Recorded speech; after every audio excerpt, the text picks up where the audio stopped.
In this lecture, I want to talk about different interpretations of probability. Now, philosophers have distinguished two main ways to interpret a probability function or a probability measure. First, a probability measure might be a measure of objective evidential support relation. For example, you might say something like, in light of the relevant seismological and geological data, California will probably experience a major earthquake. And you might be able to measure the probability that the seismological and geological data supports the fact that a major earthquake will hit California. A second interpretation of probability is that it measures someone's degree of confidence, or you might say their graded belief. So I might say something like, I'm not sure that it will rain in College Park this week, but it probably will.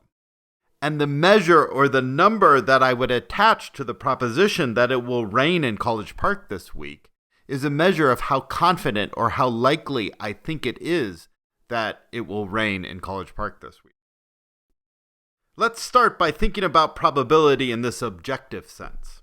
So the most common interpretation here is known as the frequency interpretation. So here's the idea.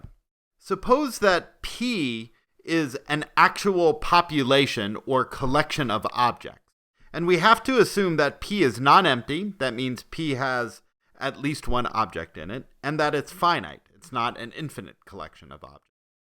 Let chi denote the set of all objects that actually have a particular property. So for example, we might be considered in the property being red. Then chi would denote the set of all red objects. Now let pound of S be the number of objects in a set S.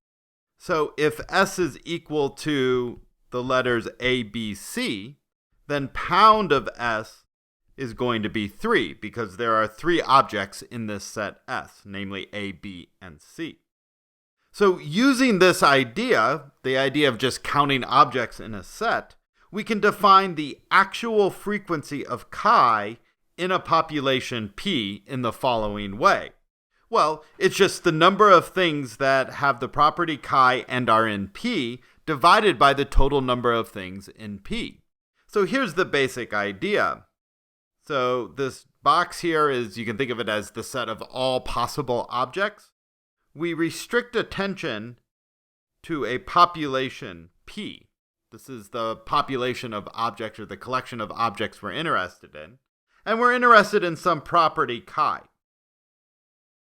So relative to P, relative to this population of P, we can determine what is the frequency of chi by just counting the number of objects in chi that are also in P, or the number of elements of P that have property chi, divided by the total number of elements in P. Now, let X be the proposition that an arbitrary object A in P has property chi. So this notation right here means A is in P, or A is an element of the population that we're considering. So X is just the proposition that some object we're considering has property chi. Using this frequency calculation, we can define the probability of X, the probability that an object has property chi, to simply be the frequency of chi. Now, there are some problems with this way of understanding probability. For one thing, frequencies are population relative.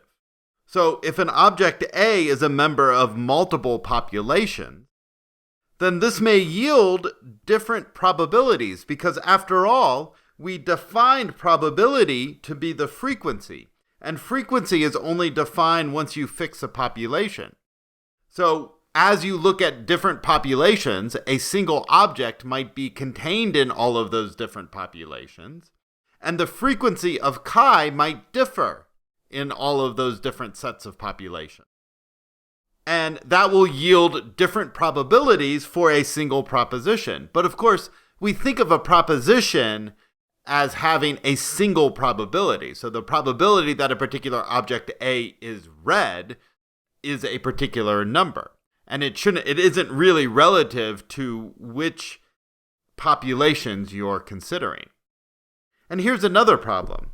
And this is the peculiarity of actual frequencies, is that they sometimes seem to be misleading about the intuitive objective probabilities. And to illustrate that, just simply take out a coin right now and start flipping the coin and count the frequencies of heads versus tails. You'll see very quickly that the frequencies are not going to match. You have to the 50-50 probabilities that we assign to heads and tails. You have to flip the coin quite a lot in order to approach the 50% probability that a coin will land heads. And in fact, in any finite sequence of coins, it's very rare that exactly 50% of them lands heads and 50% of them lands tails. Yet intuitively, we think that the objective probability of a coin landing heads is 50%. So how do we deal with these probabilities? Well, one way of dealing with these probabilities is to use a bit of mathematics and to move away from thinking about actual frequencies to hypothetical frequencies. So the probability are going to be frequencies we would observe in a population if that population were extended indefinitely. So the intuition is, if we were to toss a coin infinitely many times, then in the limit, the frequency we would see in the limit is going to be identified with the probability. And mathematicians have proved something known as the law of large numbers, and this ensures that given certain underlying assumptions about the coin, that the settling down that we actually observe when we flip a coin indefinitely number of times is going to converge to the 50% probability that we expect. All right, so this frequency interpretation of probability corresponds to this objective understanding of probability as measuring the support that evidence provides a certain hypothesis or a certain proposition. The second interpretation of probability is a subjective interpretation. Here the idea is that probability is measuring our beliefs, and our beliefs and propositions are often a matter of degree. That is, we often make judgments regarding the relative likelihood of events. So for example, I believe the following: I will eat pizza for dinner on Friday, and I also believe that humans will travel to Mars. Now, of course, I may believe both of these propositions, but I think that the first proposition, that I'll eat pizza for dinner on Friday, is more likely than the second proposition. So although I believe both, I have a higher degree of confidence or higher degree of belief in this first proposition. And so one interpretation of probability is measuring this dosastic attitude, this relative likelihood, the measure of my degree and belief of this first proposition that makes it higher than the second proposition. When we think about probability as measuring beliefs, we typically call them credences. So a credence function simply assigns a number between 0 and 1 to every formula in sentential logic.